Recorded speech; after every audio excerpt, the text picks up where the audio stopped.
Balochistan high court के justice Abdullah Bloch और justice रोजी खान बड़ीज पर मुश्तमिल डिविजनल बेंच ने एफसी से इख्तियारात सिविल इंतजामिया को मुंतकली के हवाले से केस की समाअत की। अदालत आलिया की गुज़श्ता समाअत के हुक्म की तामील में additional chief secretary home, IG police Balochistan और DG लेवीज ने अमनो अमान की सूरत हाल के सिलसिले में जामे रिपोर्ट पेश की, जिस पर अदालत आलिया ने additional chief secretary home Balochistan की तरफ से पेश करदा रिपोर्ट पर कहा है कि रिपोर्ट इस बात की अक्कासी करती है कि एफसी की बलूचिस्तान में तैनाती सिर्फ अमनो अमान की सूरत हाल को बरकरार रखने में सिविल फोर्सेस की मदद के तहत हासिल की जाती है। बलूचिस्तान पुलिस और बलूचिस्तान लेवीज में ये सलाहियतें बतदरीज मौजूद हैं। DG लेवीज का कहना था कि आधे से ज्यादा चेक पोस्टें एफसी से लेवीज और पुलिस को मुंतकिल हो चुकी हैं। दीगर की मुंतकिली जारी उसारी है। बलूचिस्तान हाई कोर्ट ने रिमार्क देते हुए कहा कि मुतल्लिका हुक्काम की रिपोर्ट से ये वाज़ेह है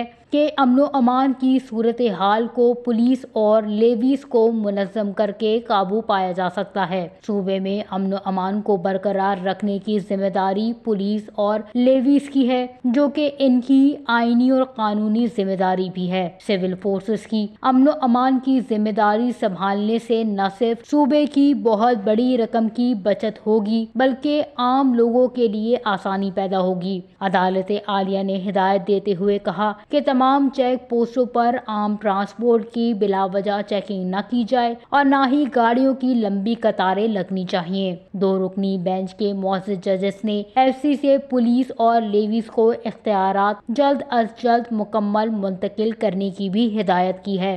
वश न्यूज़, कोयटा, बलूचिस्तान।